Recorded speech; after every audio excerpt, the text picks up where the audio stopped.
What's going on, guys? Evil Dragon here, back with another Dead by Daylight video. Today, I wanted to discuss why I think Vecna is such a good killer in DBD when everyone, fans and members of the community, big content creators, small content creators, even some of my friends, think that Vecna is not really good. They're your average killer B tier. And I think a lot of creators put it best for them when they say he's good at everything, master at none. He's got a ranged attack, he's got anti-loop, he's got aura / wall hacks, he's got map traversability, but all of it to a lot of other people is weak, and that's why he's getting a buff. A big cooldown for a lot of his spells. Mind you, the items that the survivors get are getting small buffs. Nothing crazy, at least to me, but I didn't think he needed a buff. I'm super happy he's getting a buff. It just makes a really good killer, in my opinion, a lot better. And I wanted to continue to prove my own opinion here, I guess. Maybe not to myself, but maybe try and hopefully share my opinion with other people why I think Vecna is super good. After all, he has one of the highest kill rates in the game currently. I believe it was in the high 60s, high 70s, somewhere around there. Maybe because people don't know how to play around him. I'm not sure. There's a bunch of different techs and things you can do with Vecna. And so I set out to play a mix of games and game modes to go and record all of my games, or at least parts of my games, until I lose. And I did that. And I lost in Chaos Shuffle. And in Chaos Shuffle, I will talk more about that game right at the end, the final game I played. I'm not going to show fully 100% of the games. I'm going to cut through them, of course, show the best moments. But like I said, I got several wins, some with my own build, some with them in Chaos Shuffle. And like I said, the final game is in Chaos Shuffle when I finally lost, and I still almost won. I had 9 hooks out of 12, 1 person dead, 3 people dead on hook, trying to play a little bit more fair, of course. And my perks were absolutely awful. The survivor perks were really good. And again, we'll talk about that later. But yeah, I just wanted to show some of my gameplay that I got as Vecna. So without further ado, let's hop into it. Just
Miss!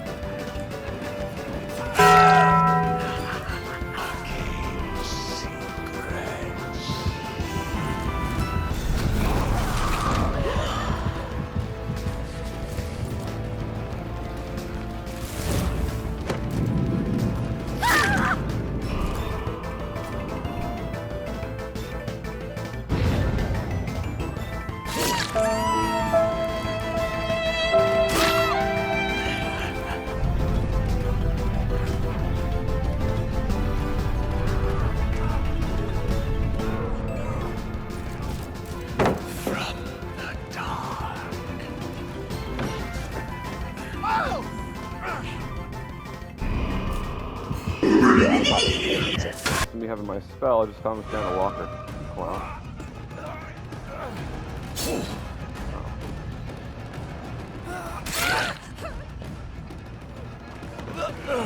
Oh, you use break there, don't you?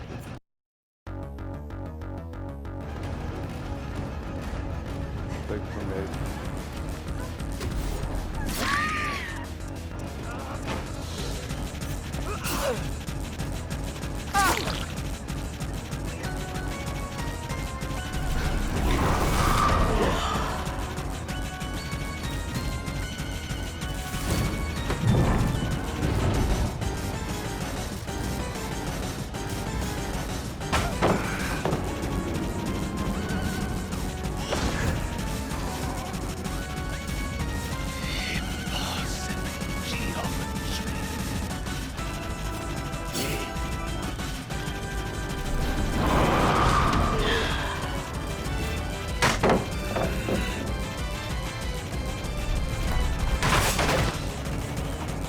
he ran out of flashlights and he put them there.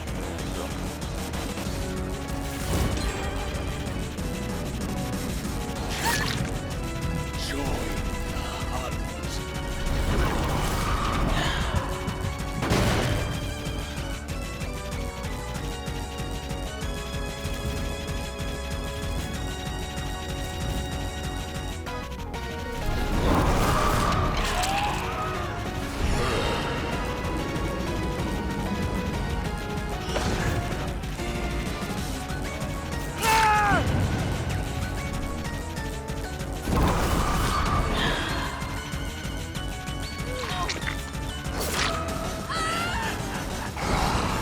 From the suits got out in the show.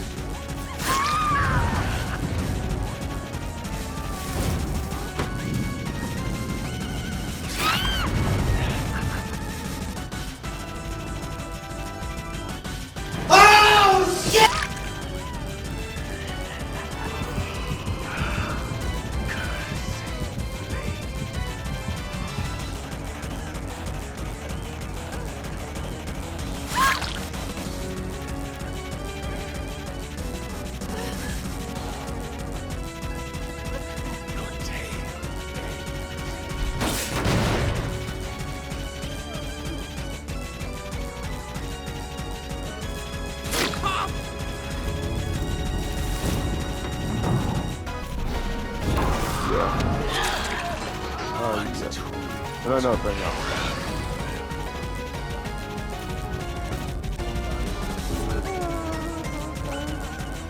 Because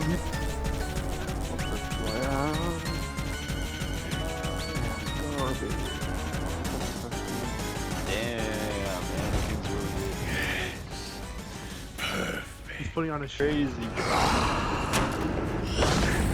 Okay, here's what I was thinking, alright? One guy, Epic, knew exactly what this song was about and told the moderator, like, yeah, this song is kid friendly, just put it in. Yeah, that sounds okay.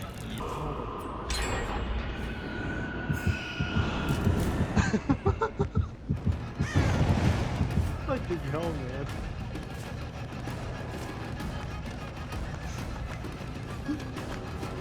Oh god. You have made a huge mistake.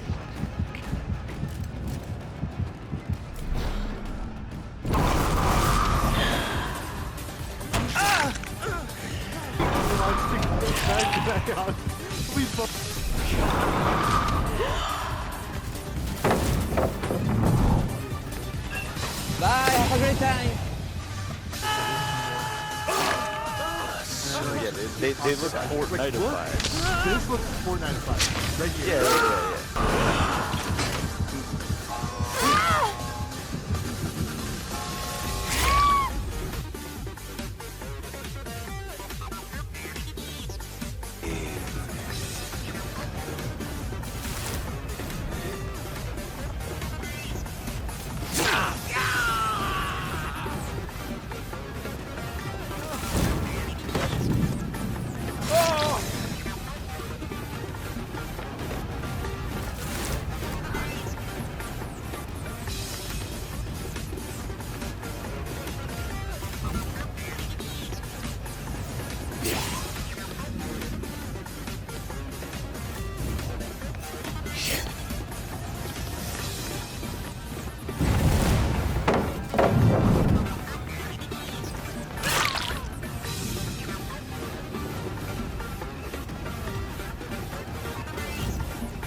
You done fucked up now! Your life slips away.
get random Spartan Rangers.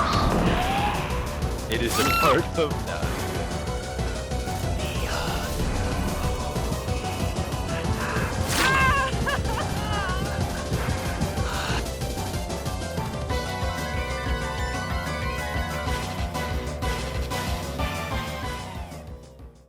And now we're on to the final game where I want to talk about my perks.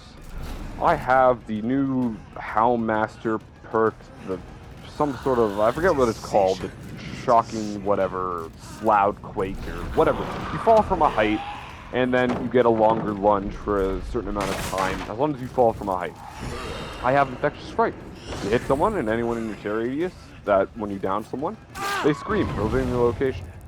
I have Hex Crowd Control, which got cleansed relatively quickly into the match, but for the first 5 fast vaults and then continuing on afterwards, it clears out the oldest one and replaces it with the new one. The 5 fast vaults that get, well, fast vaulted are just blocked for the remainder of the match until the Hex Totem gets cleansed. Like I said, that got cleansed pretty fast.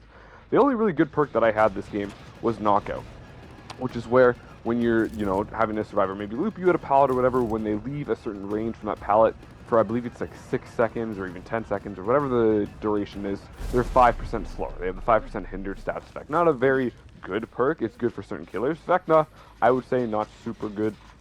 But again, it was probably the only solid perk I had considering my Hex Totem got cleansed pretty fast. I would have even said that the lunge perk that I had was good. I mean, on this map, there's some areas where you can definitely fall down. I was playing on the Tobo landing map. However, 2 of the survivors got balanced landing, so they had exhaustion perks, whatever. I'll just go ahead and show their perks here real quick. So they had stuff like Boil Over and Power Struggle, 3 super med kits, a bunch of different boons. They had 2 boons for Circle of Healing so they could heal people. Someone had Inner Strength from the Nancy perk. Again, the 2 balanced landings. They had Object so they could see me. They have just a bunch of randomly good perks. Unironically, again, a lot of healing perks, so even though I damaged them a lot, they had a lot of healing perks. They had 3 super good med kits. Again, they could have 2 boons set up at a time for a Circle of Healing so they could heal even faster, which was nuts. They were definitely out healing me that entire game. And as I show the end here, again, we'll go back really quick to some of the other clips during this match. But again, by the end of it, I ended with 1 kill, 9 hooks out of 12, so everyone else was dead on hook. I was trying to play fair, and again, they had a bunch of super healing perks, some exhaustion perks. Again, Boil Over, Power Struggle. They never got the chance to use Power Struggle, but Boil Over did help them a little bit there. And then again, I had 2 decent perks, and one of them was removed right away because it was a totem. So I had pretty much 1 okay perk for the rest of the matches. Yeah, I can see people with, of course, Infectious Fright, but like, what does that do? It shows me where they are, okay, into a next chase. I understand, I mean, I've got my wall hacks for that, so yeah. The perks, just for instance, Chaos Shuffle here, this is where I think Vecna really shines. Even though I had really bad perks, I still played really well, as best as I could. It was crazy. And that's where you can make the argument, well, Blight, Nurse, Kaneki would have done better, would have won that match with the perks that they had. Maybe. Again, there's no, obviously, part of the issue is the player. Maybe I'm not super good and whatever. These players, played really well with the stuff they were given. Again, considering I basically had 1 perk. Nurse, probably downing someone, maybe, or even Blight, could have used Infectious Fright a lot more dangerously to, instead of just picking someone up right away, they could have downed more people. I could have done that, try and go for a slug game. That's something they could have done that I just didn't do. Again, I was trying to play a little bit more fair. As well, with Nurse, the knockout doesn't really apply to Nurse. Yeah, you can use pallets against Nurse and try and stun them, but to be fair, they're just going to go around them, so maybe that perk just wouldn't have activated, so they wouldn't have been able to use that perk, so in their eyes, maybe they would have had 0 perks once the Hex was cleansed, right, besides Infectious Fright being their main perk, right? Blight obviously focuses more on that, so it would have helped Blight or Kaneki out more, because with Kaneki, you break pallets, that's probably one of his biggest strengths, then you catch up that way. Again, not super bad. My argument to that would be, well, yeah, that happens. They can do all that. But at the same time, so can Vecna. Again, with Knockout, I can just pick a pallet back up once they drop it and leave the loop, and I can catch up faster that way. I have a longer range attack that I can attack from a distance. I can catch up with the flight super quickly. All this stuff still applies. I don't think if you would have been Blight, or Kaneki, or Billy, or Nurse, some of these other really, really good killers, I don't think it would have mattered. I think the end result would have been the exact same. Because at the end of the day, I have no slowdown for their healing, I have no slowdown for their gens, and again, if you just put the same perks onto the same killers that I just mentioned, they would have no anti-heal, they have no slowdown for the gens, right? Maybe if they use add-ons, again, that's entirely different. but again, they would have had none of that. And then, of course, again, going against super med kits, 2 different boons that heal fast, exhaustion, all this stuff. Obviously, their traversability is a little easier, so they could all definitely catch up to someone with balance. I mean, that's the only thing that they have against Vecna. But again, at the same time, I think the result would have been more or less the same, where it's still a loss. Maybe they would have got 1 or 2 more hooks, but at the same time, I think it would have been a loss. But that was when I got my first loss. Like I said, that was when I ended my recording little bonanza here. Bunch of good matches with my own build being Fearmonger. It's not Fearmonger anymore. Mindbreaker, Eruption, Nowhere to Hide, and Scorch of Pain Res. And then again, I had a bunch of random games with, earlier you saw with the other Chaos Shuffle game, I had like Enduring and Septic Touch and random tricks like that just don't do a whole lot. Or I had a really good game where the survivors played really well, and I had some decent perks like Agitation, Awareness, Eruption, Fire Up, whatever, some decent perks. So it was really strange games I've gotten, but this is just to show that no matter what, now they're buffing Vecna, and they're going to make him super, super good. Instead of having that slowdown, that 20-second slowdown where you don't have your spells at the start of the match, he's going to have all the spells ready. That's awesome. All the cooldowns are getting better, obviously tweaks the add-ons, but if you still use the add-ons that increase or decrease this time for certain things, if you M1 someone, then the timer for your spells go down, or the timer for the spells are just slightly lower already. So they're lowering all the spells. They're making the cooldown for the fly longer after you exit out of it. Okay, so maybe you can't get a cheeky M1 hit off after going over a pallet or vault, but they're making you move faster and move longer, so, or at least slightly longer. So his map traversability is going to skyrocket from that. The sphere, when you hit someone, the killer instinct, or that wall hacks, I would say, perspective of it, is going to last a little bit longer. That's nuts. And then again, the cooldown for the ranged attack, which I still think is the best of his spells, just because it can go through floors, you can spawn it on people, it has a lot of versatility, you can take people out and move them away from the vault location, certain stuff like that, like the clip you see here. So, yeah, regardless what you think, I think Vecna is super good. I still think he's top 3. With these buffs, he might be top 2 in my opinion. And again, if you disagree, talk about it in the comments below, whatever. I 100% understand it. Like I said, I think through my own footage here, I definitely think I showed that he was good. He's a really good, solid killer, and I don't think the community as a whole, again, the community, creators, my own friends, I don't think they give Vecna enough credit. Without further ado, hope you guys did enjoy nonetheless. Maybe leave a like, maybe leave a nice comment down below, maybe hit that subscribe button, tang that little bell, and I'll see y'all next time for some more Dead by Daylight. Bye, everybody.